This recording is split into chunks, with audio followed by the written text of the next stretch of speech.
we had a few nail-biting moments where I think they hit the post. I want to see good football because I pay my money to see good football, and I want to win the league. Horrific footballer. Horrific, like trampoline for feet. He's shocking. He's shocking. He just doesn't know how to defend. Yeah. I'll tell you what, we'll scrap that bit then, Jim. We'll pretend this bit's not recording. Started slow. We started slow. They were playing a funny system in the beginning, and they said they had two up top, but then the man kept on dropping back into midfield, so their midfield had a 5. The first half, as you guys say, was fairly slow. Yeah, I just felt like we picked it up. Second half, Mourinho must have given the hairdryer treatment. A bit more direct.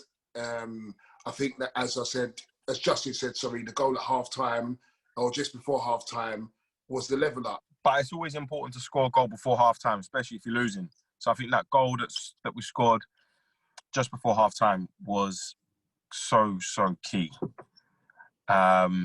Just because it raised the tempo, raised the confidence, and we just came out a completely different team. And I think if we went in 1-0 down, it would have been a totally different game for a little while.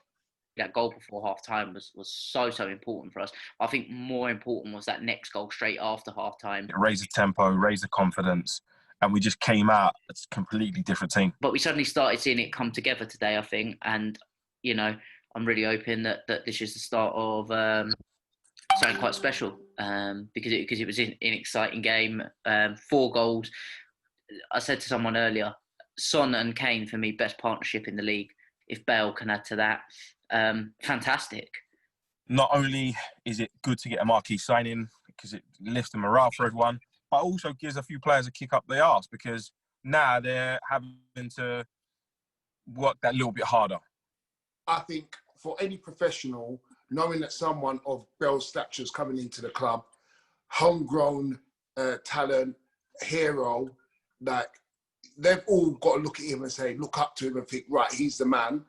Questions over where he fits in, because I'm sure we finished the game looking like a 4-4-2. I think because we're starting to get that mentality shift, and I think that mentality shift is so important. I think after watching the documentary, seeing the leaders that we have, I think Bell will definitely kind of help Kane go to the next level. Reguilon coming down the left and Doherty down the right. I think he's going to try and replicate what Liverpool did last season. I'm excited for Reguilon. I'm thinking, you know, Davies is good, but he's not a starter for me. And I think having the attack down the left-hand side as well as the defensive stuff, mate, we're going to look like a tidy outfit.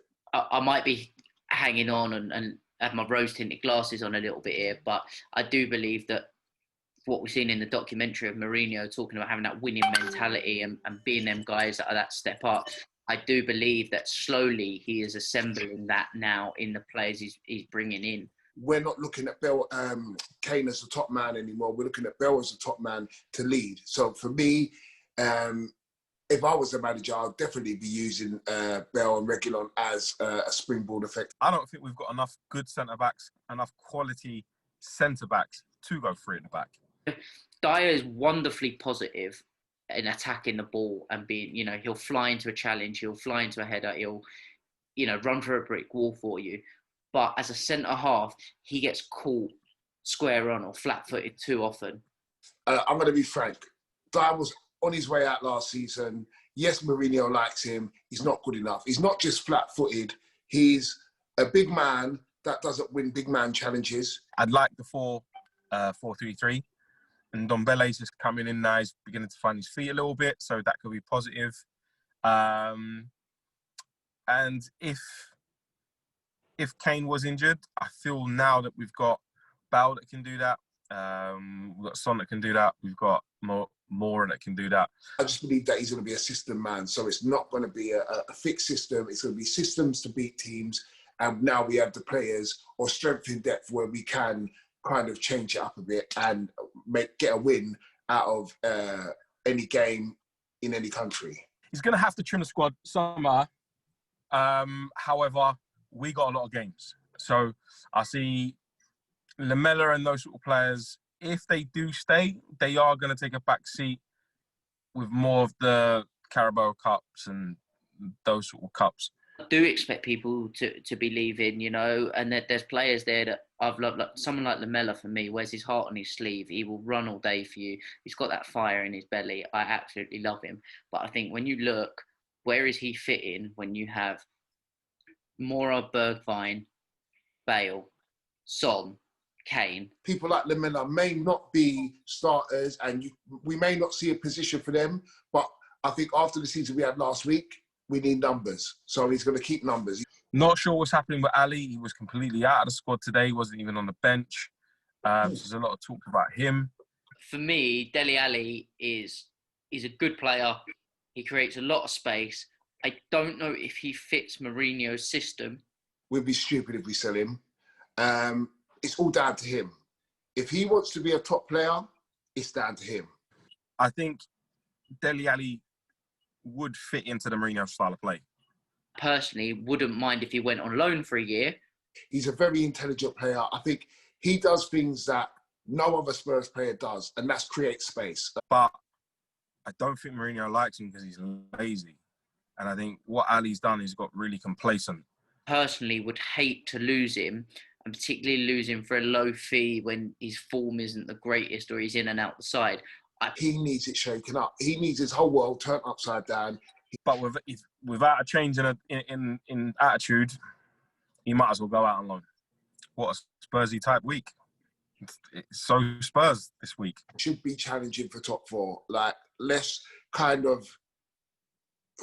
We just have to look at it like that.